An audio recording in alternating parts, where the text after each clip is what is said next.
Então, a condição de refugiado, a condição de migrante forçado, ela traz em si algo que é brutal para o ser humano, brutal para qualquer ser humano, que é a ruptura com a sua cultura materna, com a sua cultura natal, com as suas raízes sociais. E todos nós sabemos, se o ser humano, já diziam os gregos antigos, né? Se o ser humano é um ser social, se o ser humano só se reconhece como pessoa no meio social, convivendo com outras pessoas, e para isso ele precisa da sua matriz cultural, da sua proteção cultural, da sua rede de proteção e de segurança cultural, quando você quebra isso, quando você força esse ser humano a romper a perder essas raízes, você está agredindo o que há de mais íntimo e mais humano nessa pessoa. Além disso, você está impedindo o exercício de um dos direitos mais fundamentais, o direito a um projeto de vida, a realizar o projeto de vida, a desenvolver a vida nas etapas que ele planejou, o crescimento social, crescimento biológico, crescimento pessoal, constituição de família, proteção da família, manutenção da família, enfim, qualquer que seja o arcabouço desse projeto de vida, as crises humanitárias, os conflitos, as ingerências, as disputas geopolíticas, que tem por trás toda uma mentalidade ainda persistente de imperialismo, de dominação, de exploração do mundo em proveito de muito poucos, ela gera esse tipo de ferida, esse tipo de chaga emocional. E é daí que vem a vulnerabilidade, porque quando você tem esse tipo de desproteção, você não consegue ter, nem manter, nem assegurar, nem garantir, nem reivindicar os mais básicos direitos reconhecidos ao homem. Essa é a importância do nosso trabalho. Essa é a importância do acolhimento, essa é a importância da proteção humanitária, essa é a importância do reconhecimento de direitos para os refugiados e para os deslocados forçados. E é por isso, por ser causada especificamente por crises que podem eclodir de acordo com o interesse particular de meia dúzia de pessoas ou de pouquíssimas pessoas, tá? Que eu digo que não há nenhum ser humano no planeta que possa garantir para si e para os outros que jamais, em nenhum momento da sua vida, vai se ver forçado a abandonar o local em que se encontra. E isso é a primeira coisa que nós temos que pensar. Porque, ora, se eu corro um risco de um dia me ver nessa situação, de um dia poder ser eu a estar num local desconhecido, num idioma desconhecido, numa cultura desconhecida, num meio jurídico desconhecido, sem que sequer eu tivesse manifestado a minha vontade para tanto. Então, uma das primeiras obrigações que eu tenho como membro de uma sociedade humana é me forçar a compreender, me forçar a entender o que esse meu irmão que está nessa situação hoje está passando. E o que eu posso fazer para auxiliar. Alguns podem estar pensando assim, pronto, lá vem mais um coach de autoajuda, né? Pronto, somos todos lindos, maravilhosos. Não, não é disso que se trata. Não é disso que se trata. Quando eu comecei a falar aqui hoje para vocês, eu disse que quando a gente fala em partilhar, em compartilhar, muitos de nós pensam sempre em compartilhar bens, em compartilhar riqueza, em compartilhar dinheiro, recursos. Isso é resultado de uma matriz cultural ocidental absolutamente onipresente e extremamente perversa, que transforma tudo e todos numa mera cifra financeira. Nós somos mais que isso. Todos nós acreditamos. E se nós estamos aqui hoje, é porque nós acreditamos nisso. Nós somos muito mais do que isso. Então, eu não preciso ser rico, eu não preciso ser o Bill Gates para compartilhar e para ajudar as pessoas. Aliás, tendo o dinheiro que tem, a Fundação Gates faz muito pouco, diga-se de passagem.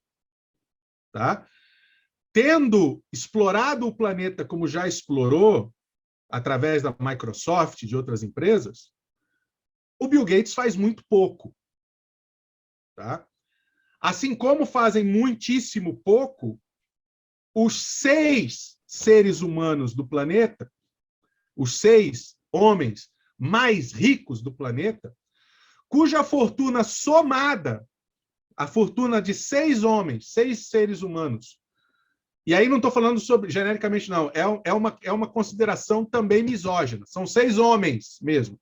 Tá? Os 6 homens mais ricos do mundo têm uma fortuna somada maior do que o PIB de todos os países mais pobres do mundo. Se isso não faz você pensar em como essa matriz extremamente desigual, extremamente excludente, extremamente expropriadora, está conduzindo o planeta à extinção da espécie humana e, com isso, produzindo levas de imigrantes forçados, de pessoas desesperadas para conseguir ter a oportunidade não de viver em condições dignas, mas de sobreviver em condições subhumanas, mas num ambiente com um mínimo de segurança. Porque cada vez menos nos países em desenvolvimento nós temos uma coisa chamada segurança. Por isso que eu digo que, sobretudo no sul global, sobretudo nos países em desenvolvimento, nenhum de nós está imune ao curso de sua vida de um dia se ver na condição de um migrante forçado.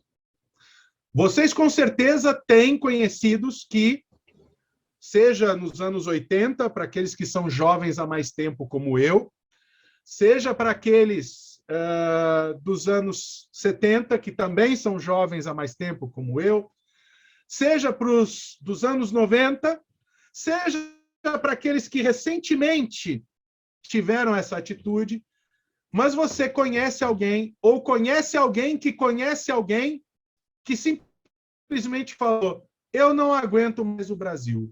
Eu vou tentar a vida fora. Eu vou entregar pizza em Londres. Eu vou ser entregador na Irlanda. Eu vou dirigir, eu vou ser pedreiro nos Estados Unidos. Eu vou trabalhar de babá, de faxineira na Alemanha. Ora, essa pessoa foi voluntariamente. Ou ela foi condicionada por uma situação de insegurança,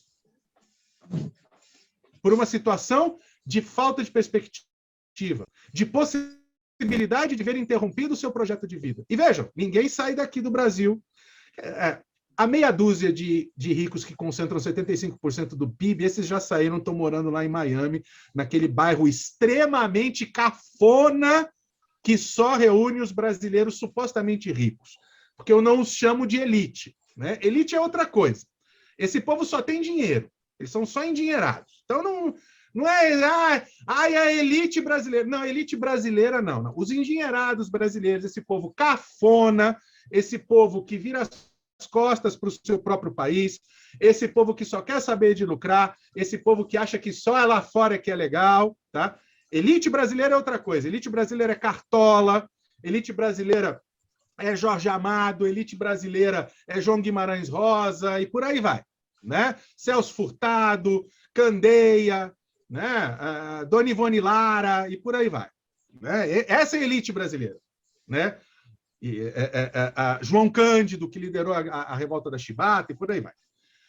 Então, essas pessoas, você conhece alguém que já está na condição de se ver forçado? É um migrante econômico, ele foi atrás de emprego, sim. Mas o que te garante que daqui a 10 anos, e todos nós vamos estar vivos daqui a 10 anos, espera-se, as situações no Brasil, com o crescimento da fome, com o crescimento da depauperação econômica, com o êxodo de investimentos, com a saída de grandes empresas, como nós estamos assistindo agora.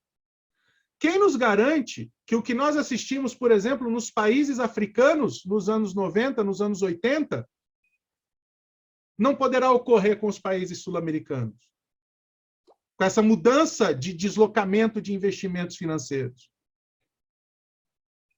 Então, nenhum de nós pode se dar ao luxo de dizer, né, isso nunca vai acontecer comigo.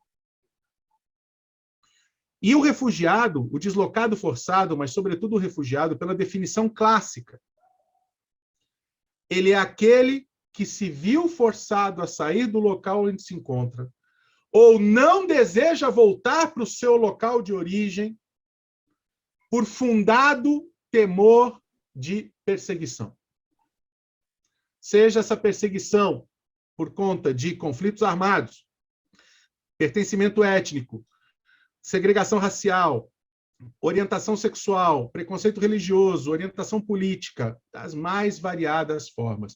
E, mais recentemente, a definição ampliada, além do fundado temor de perseguição, aquela pessoa que está exposta a uma condição de grave e generalizada violação de direitos humanos.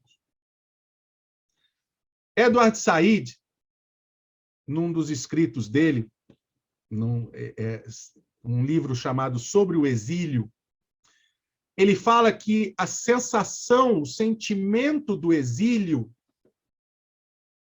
é ruim de se explicar, né? É dolorido de se explicar, mas você consegue explicar. Só que é muito pior de se sentir. Porque o exílio, ele implica justamente nisso, o desterro, o desenraizamento, a ruptura, deixar para trás quem você é até aquele momento, as suas referências, as suas raízes. Façamos um exercício de divagação, tá? E aí já tem gente falando, falei que era um coach? Falei, olha aí, ó, né? Façamos um exercício de divagação. Eu estalo os dedos agora, um estalar de dedos, e você desapareceu aí da sua casa e aparatou, para usar a linguagem do mundo do Harry Potter, aparatou numa cidadezinha no interior da China. Agora, como você se sentiria? Ah, mas eu não me preparei. Nenhum dos migrantes forçados se preparou. Muitas vezes as pessoas saem com a roupa do corpo. E depois de 3 semanas escondidas num navio, como clandestino, rezando para não serem encontradas, porque se forem encontradas, dependendo do capitão, elas podem ser simplesmente jogadas ao mar. Depois de 3 semanas, elas chegam num país estranho, numa língua estranha, com a mesma roupa do corpo. E essa é a primeira noção que nós temos que ter quando a gente pensa em acolhimento. Muitas vezes, eu já vi situações em que pessoas imbuídas da melhor vontade do mundo tentavam fazer ações de acolhimento, mas tentando agir para fazer o que elas achavam que a outra pessoa precisava. Isso é muito frequente, né? Não só com refugiados e com migrantes, mas, por exemplo, muitas vezes a pessoa vai, na melhor das intenções, não estou criticando as ações, na melhor das intenções, ela vai ajudar alguém, mas ela vai ajudar alguém fazendo o que ela acha que aquela pessoa precisa, não necessariamente o que aquela pessoa precisa de fato. Né? Primeiro, nenhum dos migrantes forçados precisa de piedade ou caridade só de fachada. Eles precisam de compreensão. Eles precisam de acolhimento, e acolhimento não é igual a piedade. Acolhimento é ouvir a pessoa, entender os problemas dessa pessoa, entender a condição dessa pessoa, gerar condições para que essa pessoa possa superar e curar as suas feridas e reiniciar a reconstrução da sua vida de forma digna. Isso é o acolhimento. Ele envolve a compreensão humana, da dimensão humana, a compreensão emocional, a compreensão psicológica, a compreensão linguística, a compreensão jurídica. Não é uma tarefa fácil. Não é simplesmente pegar um saquinho com um sabonete, uma pasta de dente, uma escova de dente, falar, toma, já fiz a minha parte, se vira. Não é. Quem pensa isso, me desculpe, está no lugar errado. Está no lugar errado. Você não está fazendo acolhimento. Você está tentando comprar uma indulgência para a sua consciência. E isso não cabe no nosso meio. Isso é questão de terapia, não é questão de acolhimento humanitário. Vai fazer terapia, vai pagar um psicólogo, vai lá cuidar de você. Né? Agora, talvez o ponto mais importante, o ponto primeiro, a porta de entrada para ajudar todo e qualquer migrante forçado, seja o acolhimento linguístico, o idioma. Essa é a ferramenta que todos nós temos, a gente não se dá conta disso. Desde que nós somos crianças, a comunicação é o que nos mantém vivos. Se o ser humano só se reconhece como pessoa no meio social, ele só se reconhece como pessoa no meio social graças à comunicação que ele estabelece com esse meio social. Ele só é sujeito de si próprio através da comunicação que ele estabelece no meio social. E sendo sujeito de si próprio, ele só pode ser sujeito de direitos através da comunicação que se estabelece no meio social. Daí a importância. E daí eu achar uma expressão extremamente feliz e apropriada. Linguagem de acolhimento.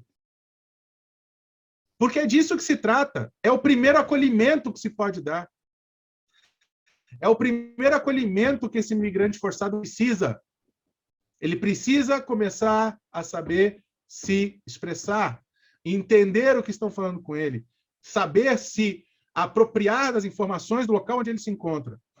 Só assim ele vai conseguir começar a reconstruir as suas raízes, a restabelecer uma nova matriz cultural. O Milton Santos tem uma definição, o geógrafo Milton Santos, tem uma definição felicíssima de um texto maravilhoso dele, que é a diferença entre espaço e lugar. Já pararam para pensar nisso?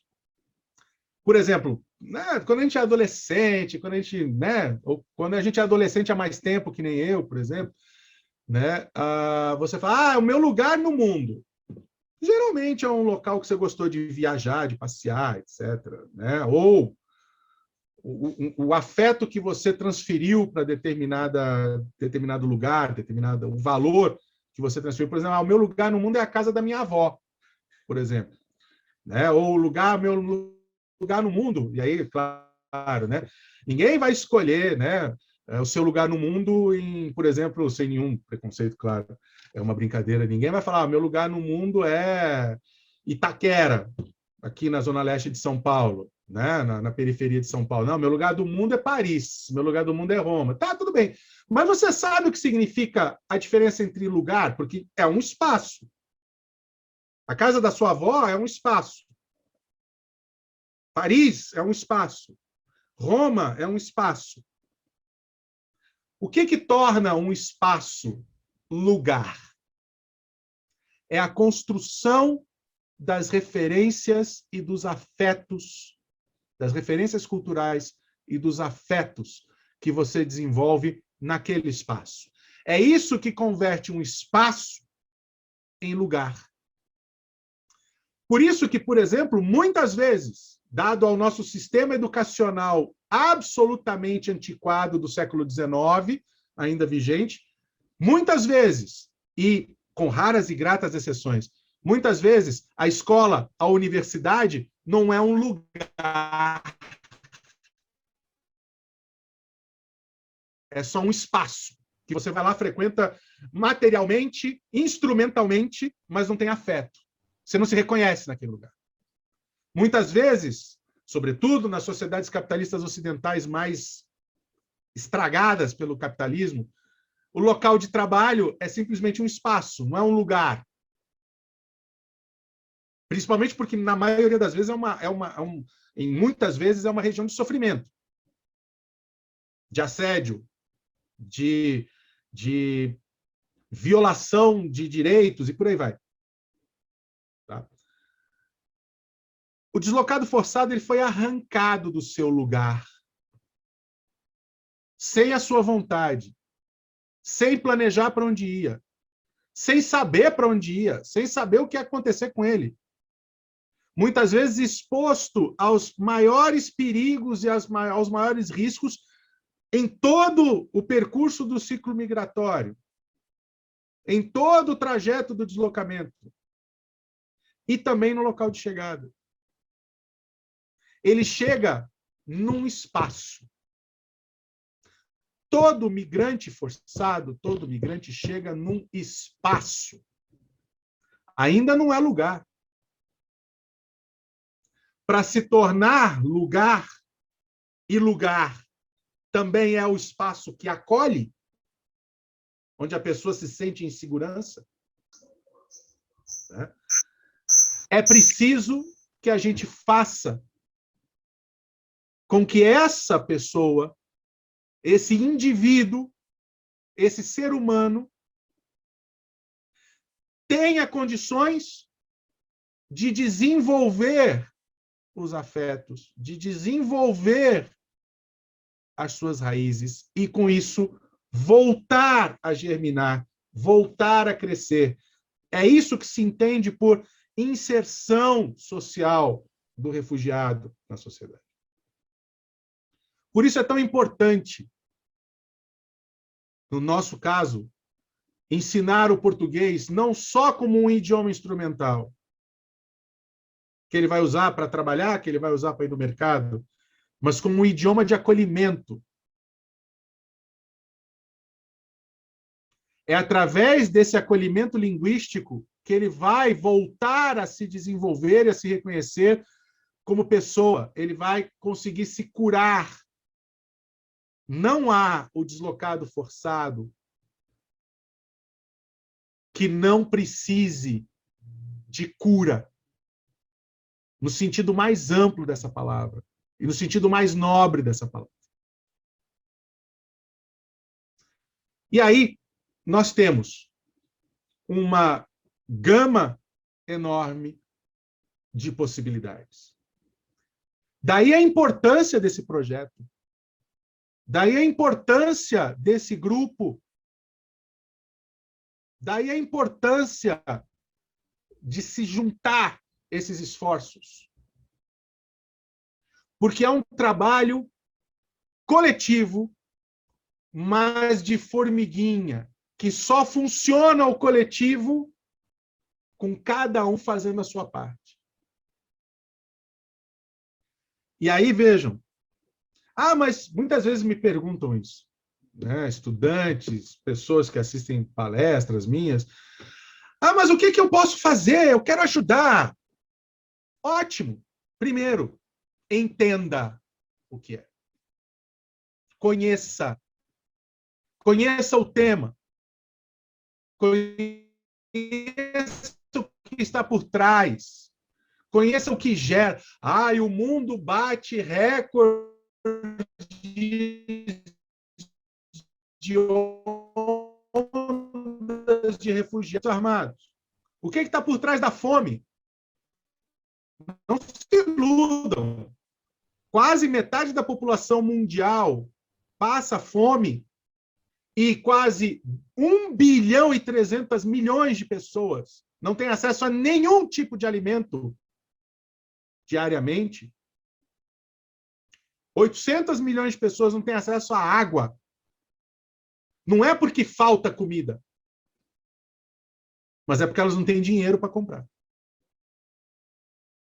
É inadmissível que o país, que é há décadas recordista de produção de grãos, que lucra milhões, centenas de milhões de dólares com a exportação de comida, de grãos,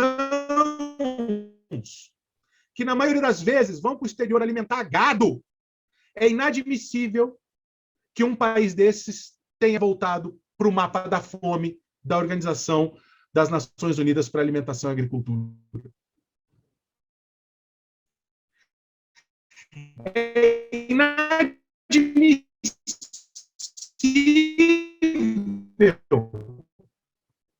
que um país como o Brasil, quando a CEAGESP, a Central de Abastecimento de São Paulo, joga no lixo todo santo dia quase 4 mil toneladas de alimentos, de comida. Então, desculpem, aquela história lá do Frei Malthus, que a humanidade cresce em progressão geométrica, os bens de consumo de existência crescem em progressão aritmética, isso não fazia sentido nem lá, naquela época. Nós vivemos num planeta que produz alimento suficiente para alimentar 12 bilhões de pessoas. Nós estamos chegando agora à marca de 8 bilhões de pessoas da população mundial. Então, a fome não é um castigo de Deus, ou dos deuses, enfim. A fome não é a escassez de alimento. A fome, ela é falta de acesso ao alimento existente. E falta de acesso ao alimento existente tem uma única razão: vontade política. É um projeto. Assim como é um projeto não se ter condições materiais de sobrevivência, por mais rico que seja o país. Vejam a Nigéria, vejam o Mali, vejam a Síria, vejam o Iraque. Países que têm uma riqueza natural e mineral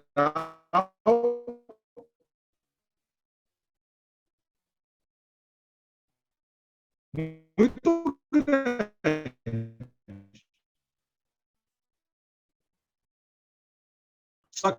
Para manter o seu poderio. Então, as pessoas que chegam até nós, na condição de imigrantes forçados, elas são o resultado dessa matriz. Então, também essa matriz. Eu vejo muita gente preocupada com os refugiados, eu vejo muita gente preocupada com o meio ambiente.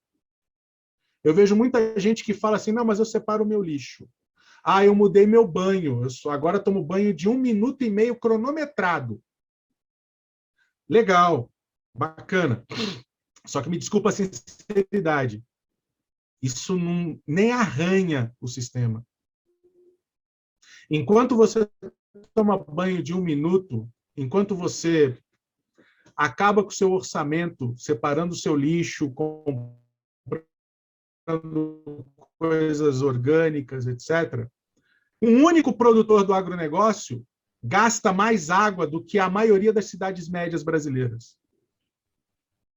Enquanto a gente está preocupado com os refugiados, sobretudo, por exemplo, os refugiados congoleses, a Guerra Civil do Congo ela é abastecida, financiada por empresas, por países que compram minerais que existem em sua esmagadora maioria no território do Congo e uma parte aqui no norte do Brasil e na Venezuela, que são metais fundamentais para as ligas metálicas da indústria de tecnologia de ponta, que são usadas desde a estação espacial até o smartphone que você tem aí no bolso. Fala para o pessoal que uma forma de ajudar os refugiados é abrir mão de entrar no Instagram toda hora através do smartphone.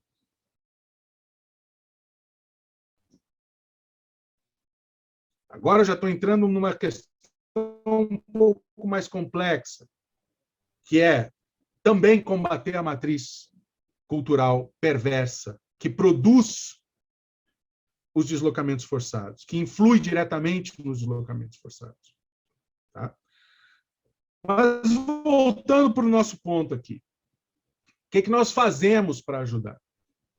Nossa, em qualquer situação que você esteja, você pode ajudar. Ah, eu sou só um estudante. Ótimo, você é só um estudante. Você conhece alguém, algum migrante forçado que mora perto de você? Você sabe falar o seu próprio idioma. Ele não. Além disso, você conversa com ele. Eu moro numa região de São Paulo onde há uma grande concentração de migrantes bolivianos. Essas pessoas praticamente não são vistas. E quando andam na rua, ninguém fala com eles. Então, isso é uma coisa que tem que mudar. Ah, mas como que nós, como professores, como que nós, como universidade, como que nós, como sociedade civil, podemos ajudar? Ora, essas pessoas precisam de explicação, de preparação, elas têm direitos que precisam ser transmitidos para elas, elas precisam saber que elas têm direitos. Solicitante de refúgio no Brasil tem direitos desde o momento em que solicita refúgio. Muito embora em diversas situações, diversas localidades do Brasil, esses direitos têm sido violenta e flagrantemente violados, como tem acontecido lá em Pacaraima, em que migrantes, solicitantes de refúgio venezuelanos, têm sido retirados dos abrigos de noite e deportados sumariamente para o outro lado da fronteira, pela Polícia Federal. Então, também é obrigação nossa saber das realidades nefastas do nosso país, da xenofobia do nosso país, da falta de informação e de vontade das autoridades públicas do nosso país. Para aqueles que desejam fazer mais coisas também, além desse grupo, além dessas iniciativas. Por exemplo, Marina é testemunha disso. Eu entrei na Unifesp como professor, na Universidade Federal de São Paulo, como professor temporário em 2012 e como professor efetivo em 2013. Desde 2013, eu não falo de outra coisa dentro da Unifesp, na reitoria, que não seja o que nós vamos fazer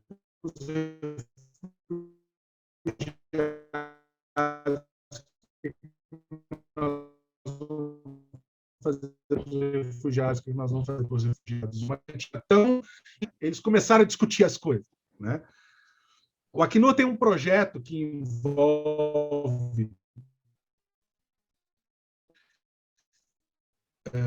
universidades. São quase 27 universidades no Brasil inteiro. Então, você que está em outros lugares do Brasil, entra no site do Acnur, tem lá todas as universidades. E, através desse projeto, se chama Cátedra Sérgio Vieira de Mello, a universidade se abre, inclusive para parcerias com a sociedade civil, de modo a juntar as possibilidades da universidade com as possibilidades da sociedade civil, no sentido de acolher, de estender aos refugiados e solicitantes de refúgio a gama de serviços que essa universidade oferece, serviços de saúde física, saúde mental, serviços de ensino de idiomas, acesso a cursos de graduação. Vejam, a gente fala dos refugiados, mas a gente precisa também separar uma coisa. O Brasil, à exceção dos venezuelanos, à exceção, né, dos refugiados venezuelanos que vêm por terra e estão aqui do lado, né, o Brasil é longe das principais crises humanitárias além da Venezuela. Não é barato chegar aqui. Né? Seja através de coiotes, que você vai ter que pagar. Muitas vezes você paga com a sua liberdade, outras vezes você paga com a sua vida, né? Tem gente que me fala assim, poxa, mas paga $5.000 para um coiote, por que não paga 3.000 numa passagem aérea? Porque ele não paga $5.000, né, ô criança? Ele paga o valor de $5.000 transformado no que o corpo dele vale para aquele coiote, do que a vida dele vale para aquele coiote, né? O Brasil, ele recebe refugiados, na sua grande maioria, qualificados, que vêm para o Brasil e aqui sabem que têm condições jurídicas de reconstruir sua vida. Então, eles precisam ter a chance de ter acesso a isso.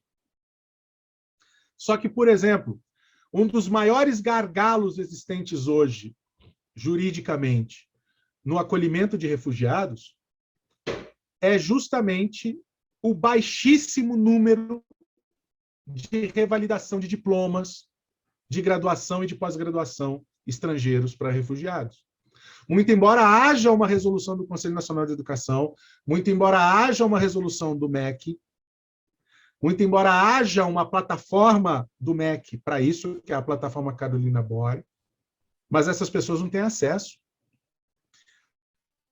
Na cidade de São Paulo, que reúne as principais universidades estaduais do país, as universidades estaduais paulistas, e 3 das maiores universidades federais do país. Na cidade de São Paulo, quem mais realiza revalidação de diplomas é uma ONG chamada Compassiva, do meu queridíssimo amigo André. Vejam a desproporção. E olhem o espaço de ação aí. Nós podemos ajudar, nós podemos forçar as nossas universidades a se abrirem, nós podemos criar condições para que mais organizações não governamentais possam se associar às universidades para fazer a revalidação de diplomas. Nós podemos ampliar a nossa oferta de idiomas, nós podemos ampliar a nossa oferta de cursos de capacitação, de preparação para vestibular, de orientações de saúde. Eu agora estou desenvolvendo um projeto, estou começando a estruturar um projeto junto à Escola Paulista de Medicina, com toda a estrutura para isso. Óbvio que isso não vai ser da noite para o dia, mas a gente tem começado e tem avançado muito nisso. A gente conseguiu fazer com que, junto com outros colegas, inclusive a Marina, que participou dessa comissão, né, a gente conseguiu criar um programa de oferta de vagas nos cursos de graduação da Unifesp. Dos 53 cursos de graduação da Unifesp, nesse último vestibular que acabou agora, nós só não oferecemos vaga em 4 deles. E mesmo assim, porque 2 não conseguiram deliberar nos seus colegiados dentro do prazo que a Pró-Reitoria de Graduação ofertou. Mas, próximo ano, medicina. Então, vejam, nesse tema, uma coisa que eu aprendi há muito tempo. Se eu quero ajudar, se eu quero fazer,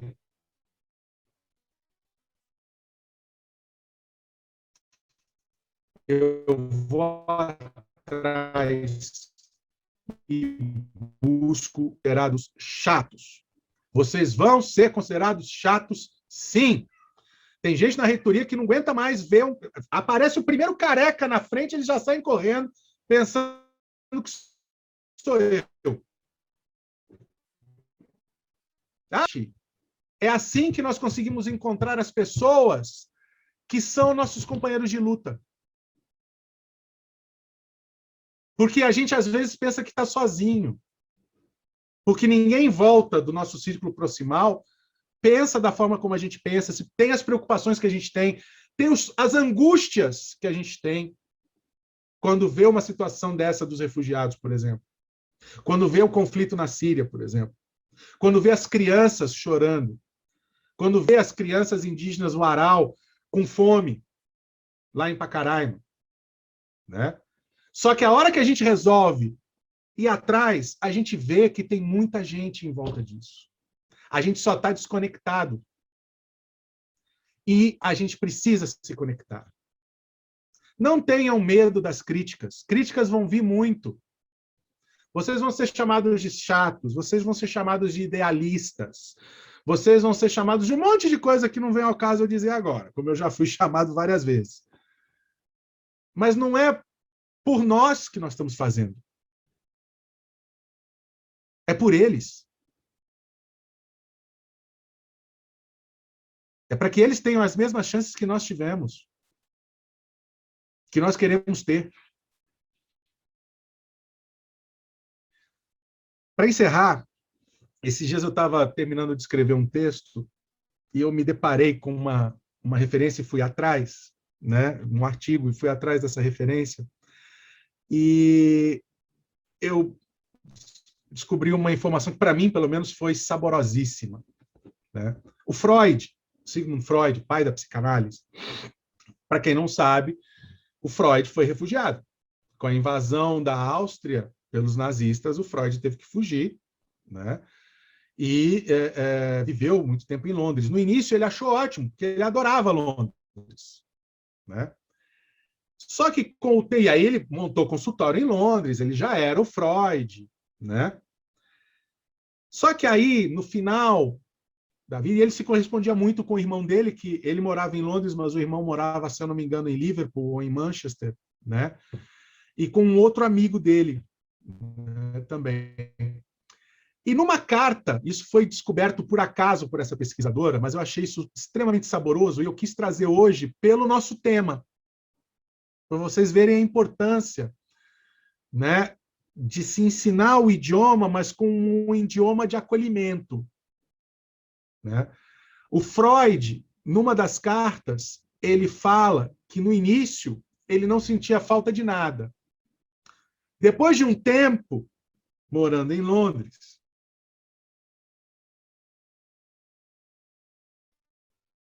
e ele fala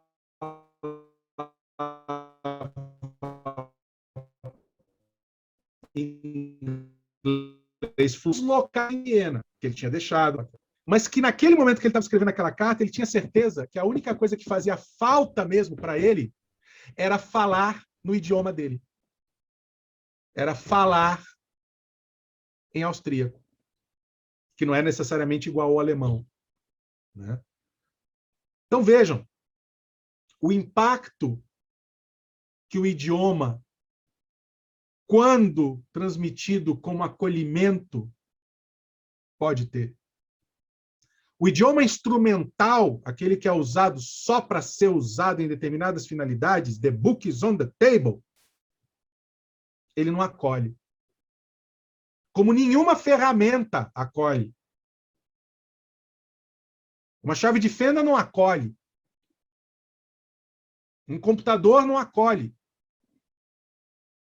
É o uso que você faz disso que acolhe. Então, vejam. O pai da psicanálise chegou à conclusão de que o que mais fazia falta para ele no exílio era a sua língua materna. E que, às vezes, ele se colocava em estado, e ele escreve isso, em estado de profunda angústia por necessidade de falar o seu idioma. Então, lembrem-se disso. Ensinar o idioma como idioma de acolhimento é a diferença entre você começar a viabilizar e permitir que essa pessoa transforme o espaço em que ela se encontra num lugar. E com isso, agradecendo mais uma vez enormemente o convite, que muito me honrou, eu encerro a minha fala justamente para a gente ter tempo de conversar entre nós. Fico à disposição de vocês para questionamentos, para críticas, para dúvidas, para o que vocês quiserem. E agradeço a todos vocês, a todos e todas, por estarem aqui conosco hoje. E devolvo a palavra para a Marina. Muito obrigado.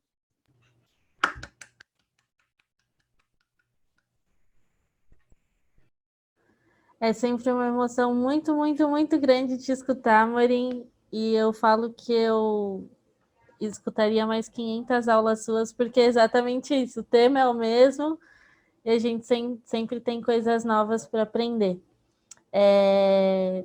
Eu fico muito feliz que a Unifesp tenha avançado aí na questão da inserção das pessoas em situação de refúgio, apátridas e portadores de visto humanitário nos cursos de graduação.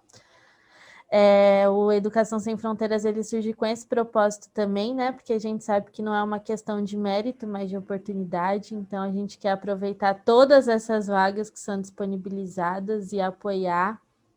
E falando muito rapidamente, uma das coisas que eu estava conversando com a Adriana e com a equipe era: mas a gente coloca como nosso propósito garantir o acesso à educação superior. Mas a gente consegue fazer isso de fato? E aí, de ontem para hoje, a resposta que me veio é sim, que a gente consegue garantir, articulando com outros equipamentos, através da educação do entorno e do fortalecimento dessas relações. Então, sim, o nosso propósito é garantir o acesso ao ensino superior das pessoas em Posso só situação. fazer um adendo, Marina? Claro. Nisso que você está falando, um exemplo, né? Uhum. Uma das discussões, e você acompanhou isso junto com a gente, um dos questionamentos que mais se levantava quando a gente estava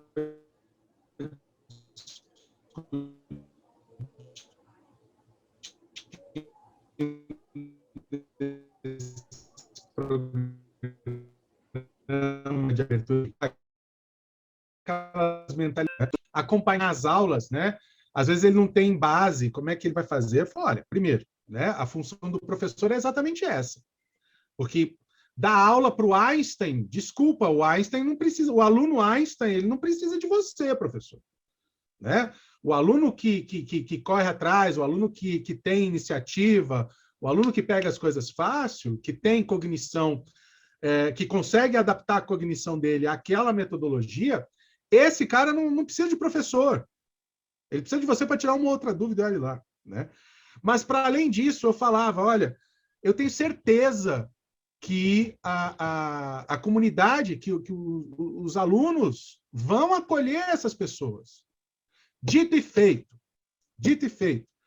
Hoje, em todos os cursos que nós abrimos vagas, você já tem comissões de alunos, de estudantes, discentes, se juntando para dar aula de apoio, né, para acompanhar os centros acadêmicos desde o primeiro dia da primeira matrícula. Os centros acadêmicos foram todos lá receber, mostraram tudo. E hoje, a Pró-Reitoria de Graduação conseguiu lançar, hoje não, né? Já tem um tempo, mas esse ano a gente conseguiu lançar o primeiro edital de bolsas para os estudantes que queiram se comprometer oficialmente a ajudar com essas aulas de reforço. Então, assim, às vezes a gente pensa, puxa, mas como é que vai fazer depois? Não, vamos abrir a porta primeiro, né?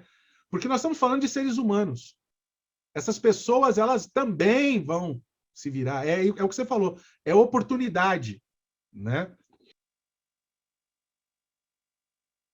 Exato, muito obrigada. Gente, eu não vou ficar me estendendo, porque se deixar eu fico até amanhã conversando com a Amorim. O Adriano entrou, a gente estava batendo um super papo aqui. Alguém tem alguma pergunta? Eu já quero adiantar aqui, Amorim, se você puder me enviar a referência dessa carta do Freud e também do texto do Milton, que aí eu crio um drive e Faço sim, disponibilizo para eles, que o pessoal está pedindo aqui. claro, Tá bom? claro, claro. Gente, microfone aberto, perguntem, aproveitem, enfim. Oi, fui primeiro, será? Oi, me escutam? Acho que sim, né? Ah, legal. Bacana. Já Amorim, gostei muito de bom. você porque você é baixista Eu, que nem eu. eu gostei do seu penteado. Eu me dei com ele. Bem. Mas, meu caro, parabéns, muito, muito bacana a tua exposição. Vou tentar ser bem breve, tá? Só quero começar com um comentário, mas que vai emendar numa pergunta.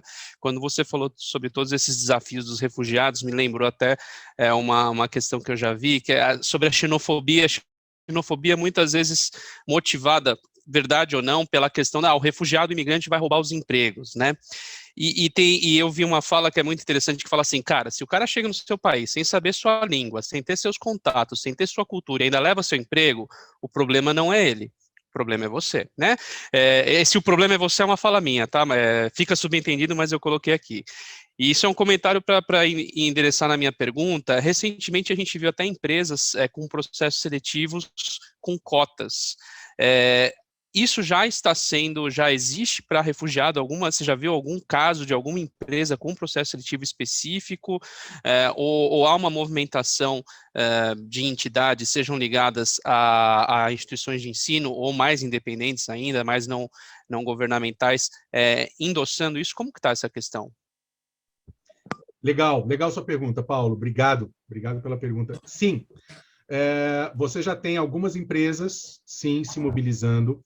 Você tem, aqui em São Paulo, a gente tem o PAR, Programa de Apoio, eu não vou lembrar a sigla toda, mas a recolocação de refugiados. Recolocação de refugiados. Obrigado, Marina. Na verdade, é uma iniciativa que reúne diversas empresas que ofertam vagas especificamente para solicitantes de refúgio e refugiados, né? Então, você tem parcerias, aqui em São Paulo a gente tem parcerias com o Cine, né, com o Serviço Nacional de Emprego, com as instituições do Sistema S para capacitação, e aí o pessoal que faz o Senai já sai empregado, que faz o Senac muitas vezes sai empregado também, né? Então, você tem isso. Só que ainda é muito pouco. Da mesma forma que a Luísa Trajano determinar que na empresa dela vai ter cota racial para diminuir ou combater o racismo estrutural secular do Brasil e uma série de outros preconceitos, e isso vira notícia justamente porque é pouco, né? Então, assim, a gente tem ainda um espaço enorme de conscientização. Eu acho que as empresas estão se abrindo a isso, eu acho que as empresas estão se conscientizando disso. E, veja, vou te dar um exemplo que é um pouco fora da temática específica do refugiado, mas que ilustra como a gente vive hoje um momento, dada a gravidade da crise civilizatória que a gente vive hoje, desde a crise do antropoceno, né, da possibilidade das mudanças, dos efeitos das mudanças climáticas inviabilizarem a vida como a gente conhece no planeta, até a persistência de chagas coloniais como o racismo, como o machismo, como a xenofobia. Uma das formas que, nesse momento, né, o capital busca adotar, e está aí a cúpula do clima que encerrou ontem, né, é de tornar a iniciativa privada mais inclusiva. Passar um pouco da responsabilidade que até então vinha sendo colocada nas costas dos estados, né, de solucionar e de zerar déficits históricos, de incluir, etc., para a iniciativa privada de forma efetiva. Você tem uma ideia, e aí nada a ver com o refúgio, mas esses dias eu fui informado que em 2017 se formou um consórcio mundial de bancos centrais para determinar regras para que as normas de condução financeira desses bancos centrais e, portanto, dessas economias passassem por um processo de esverdeamento, ou seja, para que eles passassem a contemplar, né, nas suas políticas macro e microeconômicas, medidas de mitigação e adaptação e reversão dos efeitos das mudanças climáticas. Isso é um tema que é um dos tops da discussão geopolítica hoje. Mas eu vejo no cotidiano que as empresas têm se aberto a isso, sim. E não só, por exemplo, eu vejo na construção civil cada vez mais salas de aula, cursos de idioma, cursos de capacitação, né, para essas pessoas, esses refugiados, esses solicitantes de refúgio que estão lá trabalhando na construção civil, né? A indústria da proteína animal que emprega muitos refugiados no Brasil, sobretudo no sul do Brasil, por conta da necessidade, como o Brasil exporta muita carne para os países árabes, para os países muçulmanos, a necessidade do processo halal de produção da carne, né? Então, isso tem reforçado muito a empregabilidade, né? Então, eu vejo com bons olhos isso. Eu acho que tem iniciativas, sim. E você fala de onde, Paulo? Eu estou de São Paulo mesmo. São Paulo mesmo. São Então, Paulo, assim, em São Paulo, em outras capitais, em outras cidades, tem um espaço muito grande para se desenvolver esse tipo de iniciativa, e aqui em São Paulo já tem acontecido, sim. Obrigado pela sua pergunta. Agradeço. Obrigadão. Bom, posso trazer uma informação aqui rapidinha? Claro, Vitor, claro. A gente, até para contar um pouco, né, da nossa operação aqui na Educação Sem Fronteiras, mas o nosso, assim, o estado da arte da nossa atuação é justamente a gente conseguir dar capacitação para as pessoas. Então, com isso, pensando não só no acesso ao ensino superior, que é um prazo mais longo, né, mas, sobretudo, em capacitações mais curtas, e que a gente consiga, inclusive, fazer um link com empregadores ou com, enfim, maneiras de incubar o empreendedorismo para essas pessoas, né? Então, fechar esse ciclo com o fornecimento da educação, a formação, capacitar as pessoas e aí, então, conectar vagas, né? Fazer toda essa inserção laboral. Então, até lançando isso para o pessoal, assim, né, como a gente está nesse processo de construção, vocês agora são parte dele, tragam ideias também nesse sentido, tragam contatos que serão muito bem-vindos. E, eu tenho uma crítica, mas na verdade é para a Marina, que me colocou para falar antes de você. Agora acabou a minha aula, né? Depois, né? Depois de você. Não, tô vendo aqui. Eu acho Imagina! Que eu vou fingir uma contusão aqui, talvez. Posso falar? Por favor. Bom dia. Eu sou a Ranense, vou encostar a porta aqui um minutinho. Gente, mais alguém quer fazer alguma pergunta depois? Só para a gente se organizar aqui, dá tempo da gente fazer uma super pausa rápida para o café, para o banheiro, antes da gente ir para a próxima aula, tá? Então vamos lá, Hanen, Rubens, mais alguém? Eu sou a Hanen, né? Eu sou filha de um imigrante libanês que veio para o Brasil por causa da guerra, quando Israel invadiu o sul do Líbano. Ele arrumou uma treta no quartel e ou ele vinha, ele ia ser preso, ele veio, né? Veio para voltar e não conseguiu voltar nunca mais. E quando o professor fala, né, sua fala foi incrível.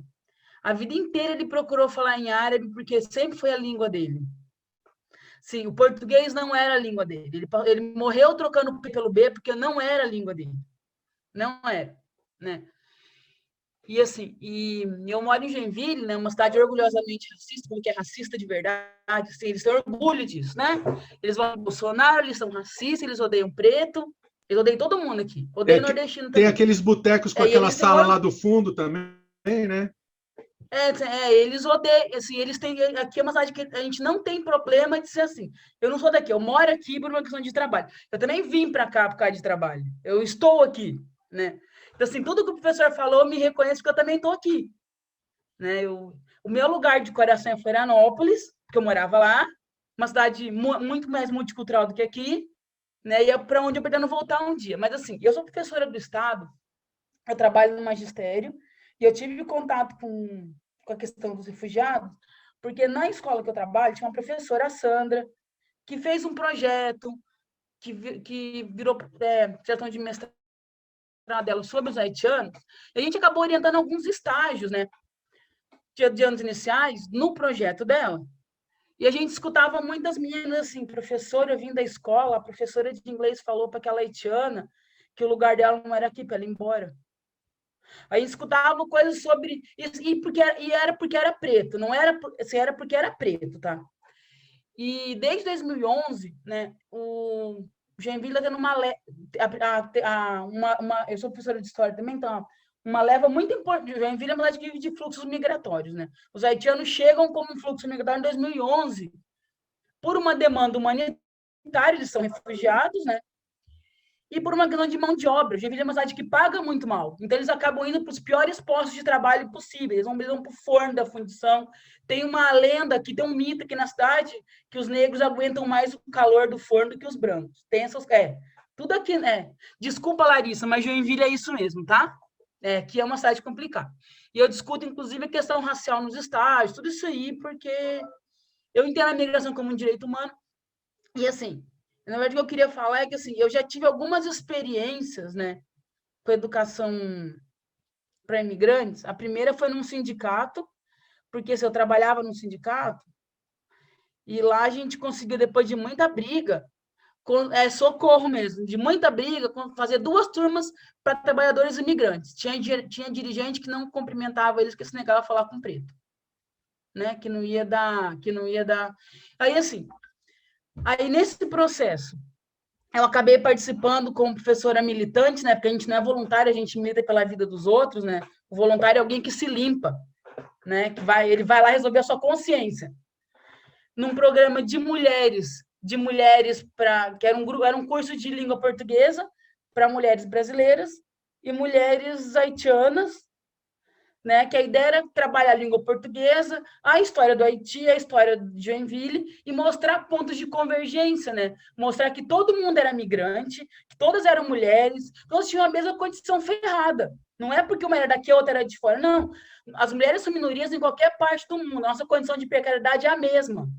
Em alguns lugares mais, outros menos. Né? Em Joinville é bastante. Aqui uma mulher com 2 filhos não arruma emprego porque não tem onde deixar, não tem creche. E aí, assim, agora eu fiz um curso no PLAC, eu sou voluntária no Cio da Terra, eu sou monitora de uma turma no sábado à tarde. E assim, eu quero aprender muito com vocês, porque a nossa ideia agora tem muito aluno estrangeiro na escola que eu trabalho, a ideia é inserir as meninas do estágio num programa sistematizado para atender esses alunos estrangeiros, né? Haitianos, venezuelanos. Porque assim, a minha escola é um espaço de acolhimento. A escola que eu trabalho, a direção acolhe. Então, assim, muita gente vai para lá porque é uma escola que acolhe.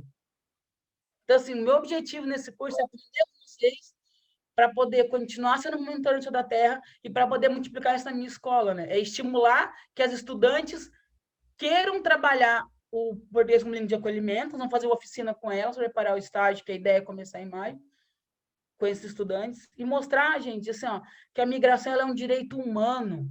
Eu posso morar onde eu quiser, eu tenho direito de trabalhar, de viver, de comer, de me inserir, e quanto mais diverso esse lugar for, Joinville é uma cidade melhor por causa dos imigrantes, por causa dos haitianos, dos venezuelanos, dos nordestinos, gente com cor, com vida, com outro ritmo que vem para cá, quebrar a estrutura da cidade. Né? Então, assim, eu queria agradecer a oportunidade, né? Essa fala me emociona muito, porque, assim, eu fico lembrando da minha trajetória, do meu pai que veio para cá, deu que estou aqui e não quero estar aqui também. Né? A gente migra por condição de trabalho também. Eu vim para cá por condição de trabalho. Então, assim, e é isso, assim, né? Dizer que é uma oportunidade ímpar estar aqui no sábado de manhã e aprendendo com vocês. Né? Que linda. Muito lindo, obrigada. Obrigado a você, Rani. Obrigado a você. Vou fechar aqui. A gente é que agradece, inclusive, como você disse, no sábado de manhã, tempinho meio frio, cama super convidativa para tirar um cochilo a mais, né? Duas crianças brincando na sala. Exato. Todo mundo a porta do escritório fechada. Passando perfume, penteado, com a câmera aberta, bonitinho, acompanhando o curso. Acho que a gente vai ter muito a aprender um com o outro. Então, e a minha condição de mulher branca privilegiada, né? Porque eu sou privilegiada porque eu sou branca, eu discuti com a diretora da escola do meu filho por conta disso aí, né? Eu sou branca. Por eu ser branca, eu tenho uma condição de vida melhor, de salário melhor, tudo isso aí melhor. A minha obrigação é o quê? É atuar e a condição de outras pessoas melhorem também, né? Porque, assim, professor é professar o futuro, é caminhar para tomar a utopia do dia no café da manhã. Sem isso, a gente não sai nem de casa. Um professor que não acredita na mudança do mundo, eu vou mudar o mundo para um mundo que eu não vou ver, vai ficar para alguém aí. Mas a gente tem que lutar por isso, né? Eu digo para meus alunos assim, gente, a gente tem que lutar para construir um mundo que não vai ser nosso, vai ser de alguém. E esse mundo tem que ser melhor do que o mundo que eu tô. Porque o mundo que eu tô não tá fácil. Ótimo. Muito obrigada, Rani. Que coisa linda, que coisa linda. E você tocou numa, só rapidinho, Marina, você tocou numa coisa importantíssima. Primeiro, né, os migrantes, eles se inserem, eles chegam nos países e eles acabam, além do preconceito contra o estrangeiro, tem o preconceito, se soma, né, se sobrepõe, né, o preconceito por ser negro, por ser mulher, etc., né, por ser deficiente, né? A islamofobia, em muitos casos, e tudo. E você tocou num ponto fundamental.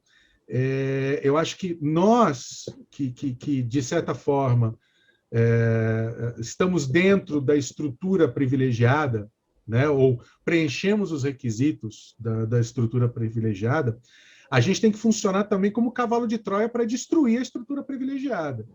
A gente tem que combater a estrutura privilegiada a partir do reconhecimento dos privilégios que nós tivemos, sim, né? E combater toda...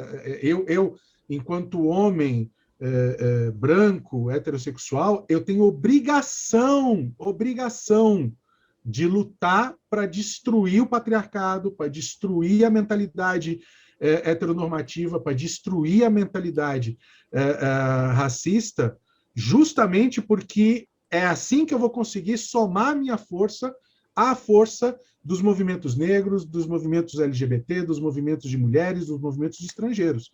A gente não pode perder de vista essa responsabilidade que nós temos também, né? Sim.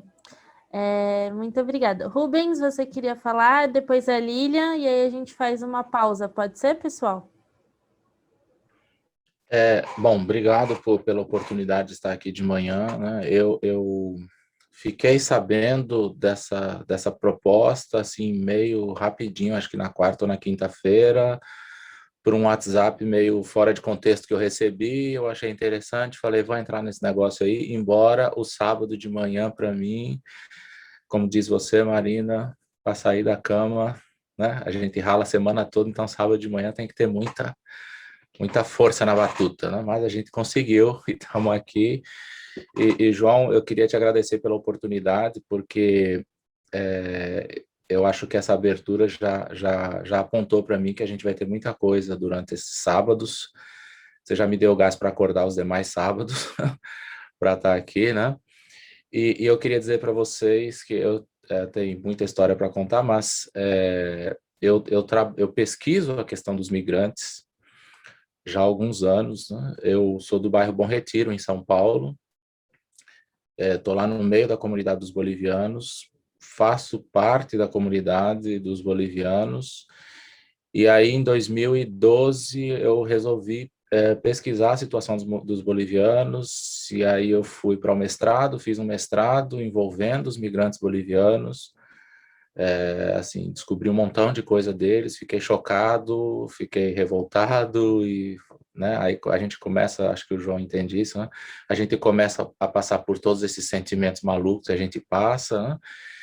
E depois eu fui para uma universidade federal, na Universidade Federal fui para o Departamento de Relações Internacionais, arrumei 1 milhão de confusão lá por causa dos alunos migrantes, assim, um montão de confusão. Daí eu fui para um doutorado numa universidade em São Paulo, que o tempo todo fica rotando mundo afora, que ela é a primeira ou segunda das Américas, e blá, blá, blá, blá, blá, blá.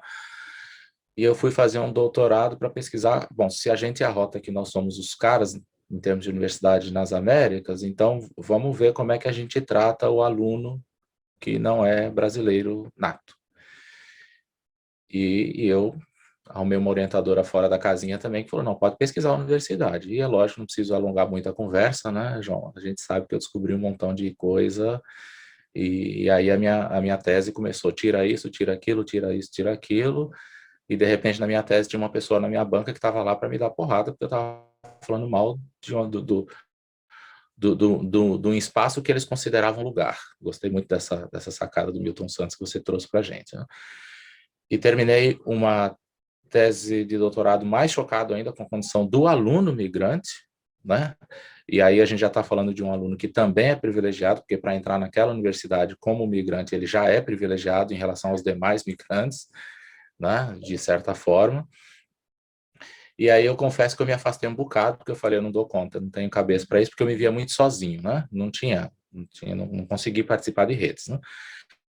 E aí fui convidado para um pós-doutorado na Unifesp, e a pessoa que me convidou, a supervisora, ela falou, você vai voltar a pesquisar isso, né? E aí comecei a pesquisar, estou orientando um rapaz que está fazendo um trabalho lindíssimo sobre isso, e agora estou me envolvi num projeto numa prefeitura de uma cidade da região metropolitana de São Paulo, que Incrivelmente, a secretária municipal de educação, junto com algumas pessoas da secretaria, falaram: a gente tem que resolver a situação dos bolivianos no nosso município, ponto final. E a gente está num projeto, e estamos construindo esse projeto, e como tudo é uma briga, né? Como tudo é difícil. E aí agora eu consegui entrar na Unifesp, no programa de pós-graduação, para orientar trabalhos também nessa área. Estou atrás de gente que tem esse interesse, né?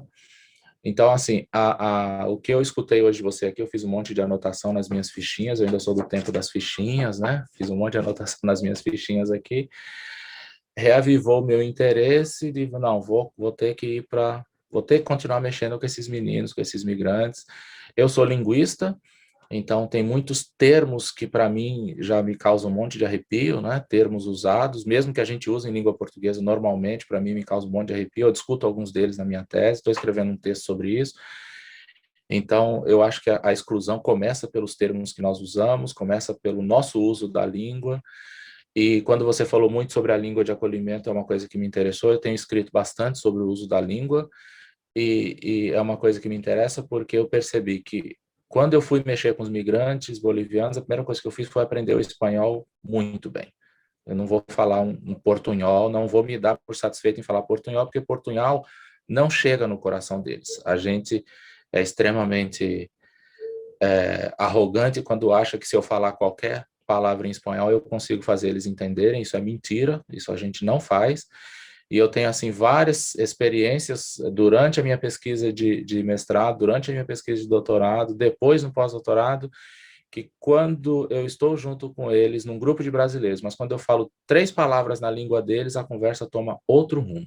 E aí parece que eles esquecem que tem outras pessoas no grupo e começam a conversar comigo, e aí começam a falar um monte de coisa que eles não tinham dito até então. Então, uma das coisas que eu tenho dito por essa pessoa que eu co-oriento, eu falo, olha, é uma pena que você está entrando para fazer um trabalho com eles sem falar a língua deles. Então, só isso já vai limitar a tua pesquisa no montão. Porque, assim, eles poderiam te dizer 50 milhões de coisas a mais e eles não vão te dizer porque você não está falando a língua deles. E nesse projeto que eu estou na prefeitura, a primeira coisa que eu tenho dito, eu falo, gente, não adianta a gente conversar com os pais e os migrantes se não tiver em cada grupo alguém que fale a língua deles. A informação não vai vir, a gente não vai receber a informação que nós precisamos para ajudá-los. Então, o projeto está travado exatamente aí, porque a gente precisa, em cada grupo de trabalho com esses pais e esses migrantes, precisa ter alguém que fale espanhol muito bem, para poder eles conseguirem falar, porque a língua acolhe, a língua aquece o coração, né? Isso é um fato. E eu já morei fora do país, eu sei disso. Chega um momento que eu me lembro uma vez na Áustria, que você citou a Áustria, uma vez eu estava na Áustria, quando eu encontrei um cara que falava português, eu chorei. Chorei, o cara me levou para comer pastel na Áustria, o cara me levou para comer arroz com feijão na Áustria, eu chorava, que nem Putz, que criança. delícia, que coisa. E eu não estava, eu não Legal. era refugiado, eu era um migrante voluntário, eu estava lá para estudar, entendeu? Eu estava em outras condições, mas a língua fazia uma baita de uma diferença. Então, muito obrigado pela oportunidade, né? A gente tem muita coisa para falar, mas eu estou à disposição, depois eu coloco meu contato e eu gostaria de poder ajudar no que Não, for possível, em qualquer projeto envolvendo migrante, especialmente na Unifesp agora, João. A gente precisa se que bom, falar. Rubens, que bom. Não, e eu acho que a gente tem que se falar mesmo com todos. Aliás, depois a Marina vai disponibilizar para todos o meu e-mail institucional da Unifesp. Com Né? certeza. Eu quero muito ler sua tese. Eu vi que a Marina colocou aqui Eu no tomei a chat o link. liberdade já, Rubens, de procurar. Eu falei, Achou? meu Deus, eu E, preciso ler isso. e Então, você mas me assim, lembrou. só Diga. concluindo, desculpa, a tese, e a gente tem um cara que fala sobre porões de dados, né? Na verdade, os melhores dados, as melhores informações sobre a minha dissertação e minha tese não estão nas teses nem na dissertação, estão guardados, que foi aquilo que a gente é constrangido a não colocar isso aqui não, porque Não isso não é colocar. politicamente correto, né? Sim. Então, os melhores estão ali, né? Nos porões de dados que agora ontem eu dizia isso para uma amiga da Unemate, falei assim, agora que a gente já tem o tal do título máximo no nosso país, eu posso falar o que eu quiser, a hora que eu quiser. Então, tudo que está guardado eu vou botar para fora. Depois a gente É pode isso. E marcar tem que uma fazer isso, conversa, sim. inclusive, para você compartilhar com a gente. E eu te Será um incentivo a transformar esse porão de dados Artigo. em material, em informação, em artigo. E pode contar comigo. Uma dúvida que eu fiquei é qual que é o município? município que você Francisco está... Morato. Francisco Morato. Porque a gente está começando a desenvolver algo semelhante lá em Osasco também. E aí é legal porque a gente começa a estabelecer pontes entre as diversas cidades, aí, entre esses diversos projetos. Eu quero... você pode contar comigo, viu, Rubens? Na Unifesp, eu não sou professor eu sou professor colaborador no programa, né? Eu sou professor efetivo no Instituto Federal de São Paulo. Tudo bem, ótimo. Um outro espaço que eu já arrumei confusão lá com a parte de internacionalização. Eu falo, Bem-vindo ao time. internacionalizar. Gente, me desculpa cortar, eu tô super ansiosa, mas é que a gente ainda tem uma outra aula e tem uma fala... Só para fazer um adendo rapidinho, e Rubens, nós vamos continuar essa conversa mais para frente, viu? Faço questão. O Rubens me lembrou de uma coisa, quando eu trabalhava com a Acnur e com a Caritas...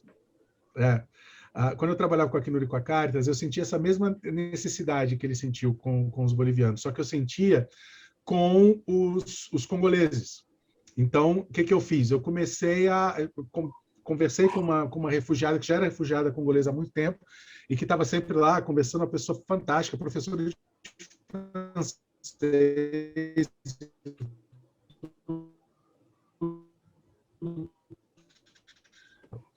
E eu já tive vontade aqui, pela própria vizinhança mesmo, de não só, eu falo com eles em espanhol e tudo, mas eu já senti a necessidade de começar a aprender Quechua.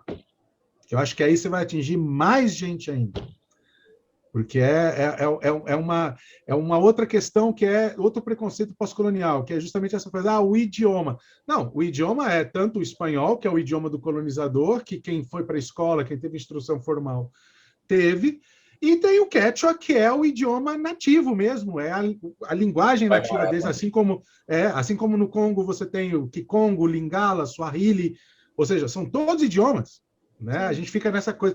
E aí você não é o único a comprar brigas por internacionalização. Uma das brigas que eu compro dentro da Unifesp, imagine, a Unifesp, é que todo mundo quer fazer internacionalização, mas você não encontra uma página da Unifesp traduzida sequer para o inglês. Como é que você internacionaliza? Como é que você acolhe? Né? Mas, enfim, a gente vai continuar conversando sobre isso. Gostei da sua fala, muito obrigado, viu? Muito Marina. obrigada, gente. Eu coloquei meu e-mail aí, tá, Marina? Tá bom. Eu falo que moderar é uma tarefa muito difícil, porque a gente quer dar continuidade e aí a gente tem que fazer o papel chato, né? Quando passar a pandemia, a gente faz isso aqui num bar, com cerveja, e aí não vai ter limite de tempo. Por favor, o Adriano paga, tá? Obrigado, Karina. Além das Bahamas. Lilian, você tinha uma pergunta? Vamos fechar então com a pergunta da Lilian e aí a gente faz um intervalinho de 10 minutinhos, 5 minutos, pode ser? Mais rápido, para a gente poder retomar com a aula do Vitor, tá bom? Oi, gente, agradeço muito esse curso, entendeu? Eu estou trabalhando com RLF da Cruz Vermelha e a gente está trabalhando muito com essas comunidades que vocês estavam mencionando e realmente Quechua é um idioma maravilhoso que a gente deveria ter em alguma universidade para a gente poder aprender. Uma vez eu aprendi com um boliviano um poema em Quechua. Gente do céu, é tão romântico, é uma língua tão maravilhosa que eu fiquei assim, eu fiquei boba, né? Como é linda essa linguagem. E não é muito difícil, mas a gente tem que aprender, tem que ter aula. Falta a gente ter isso numa universidade.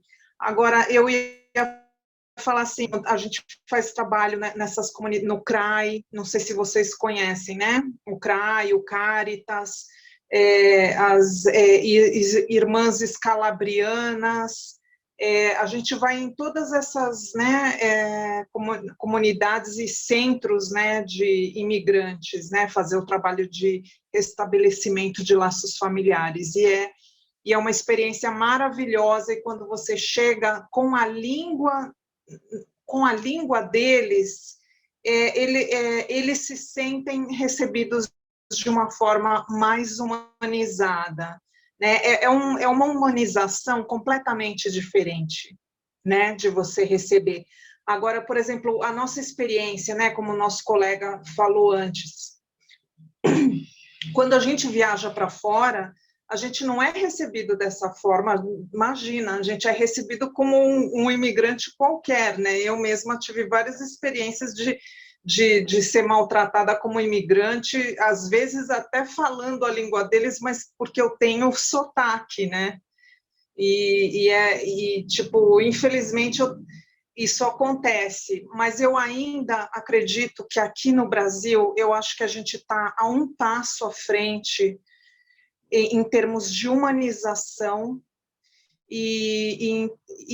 eu acho que em termos gerais do tratamento do imigrante, porque, por exemplo, não sei se vocês estão acompanhando o que está acontecendo, por exemplo, nos Estados Unidos, na fronteira com o México, e como eu morei lá, eu vi também como que eles são, né, tratados pela mídia, o trabalho que a mídia faz lá, exacerbando o preconceito na população americana, vendo os imigrantes, né, vendo os mexicanos como um povo muito inferior, né? E uma coisa assim que eu tenho orgulho aqui no Brasil é que, por exemplo, você viu que a gente colocou como material, como matéria a ser dada nas escolas, todas as escolas brasileiras, a gente tem que aprender sobre os índios, a gente tem que aprender sobre a cultura dos índios, a cultura indígena e a cultura afro-brasileira. Isso daí é parte do Brasil, entendeu? Isso daí é a nossa cultura. Agora, vai ver se isso acontece lá nos Estados Unidos. Você já nem encontra índios lá vivendo como os nossos índios aqui na Amazônia, entendeu? E no ambiente original deles. Lá eles foram muito dizimados, né? E tirados toda forma de, né? Foram praticamente tiveram a sua cultura, né? Roubada, né? Em grande parte. Então é isso. Eu ainda vejo que o Brasil ainda é melhor, entendeu? Em muitos desses sentidos humanitários, né? E eu não vejo isso, né? Por exemplo, num país que é tão grande, tão mais rico que o nosso, né? Infelizmente.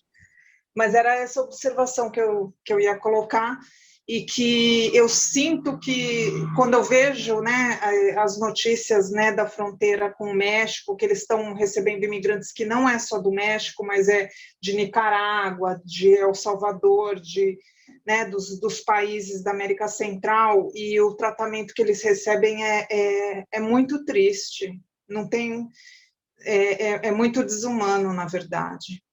Né? Eu não sei nem o que a gente poderia fazer, né?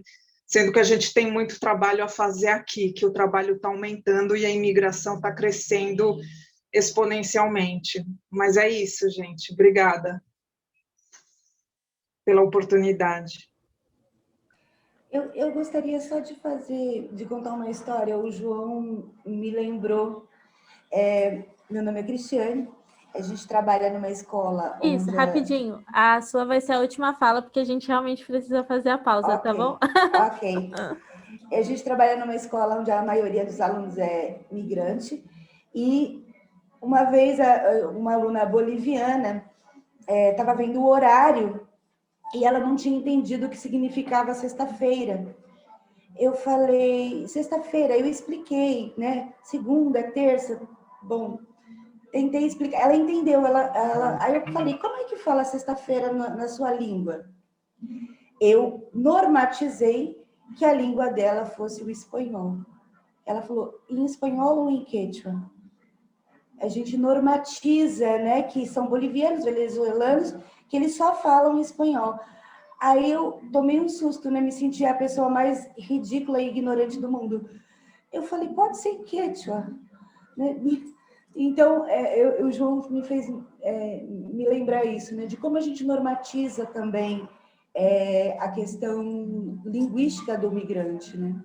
Certo. Que língua Obrigada. você fala? A gente ainda vai discutir muito sobre essa questão se o Brasil de fato é um país que acolhe, da questão da xenofobia. Acho que isso está no script do Del Vecchio também. Amorim, vou te passar a fala rapidinho para você encerrar, então. Não sei se você vai acompanhar a gente. Você falou que tem um evento agora, né? Então... Infelizmente, eu tenho um compromisso familiar e eu queria só, mais uma vez, agradecer a todos e todas, principalmente a você, ao Adriano, a você, Marina e ao Adriano, pelo convite, sabe? Pela oportunidade de estar aqui com vocês, pela oportunidade de poder me juntar a essa rede, e quero, além de agradecer a todos e todas a presença, estarem aqui conosco hoje, me colocar à disposição integral, né, de todos vocês, para o que eu puder ajudar, para o que eu puder colaborar, contem sempre comigo, tá? E, Marina, você sabe que você é do coração, então você é de casa. Eu sou de casa. Não tem formalidade, não tem cerimônia. Sim, tá? eu até Obrigado. esqueci de te apresentar, eu falei, gente, depois mandei mensagem para a gestão, mas, gente, o Amorim é professor da Unifesp, coordenador da Cátedra Sérgio Vieira de Mello, um dos responsáveis pelo edital de ingresso de refugiados na graduação, e é esse cara maravilhoso que vocês tiveram a oportunidade de conhecer. Obrigado, gente. Obrigado, um ótimo final de semana, uma boa continuidade das atividades de hoje, e o que eu puder ajudar, eu estou sempre à disposição. Um beijo grande a todos e todas. Muito obrigado.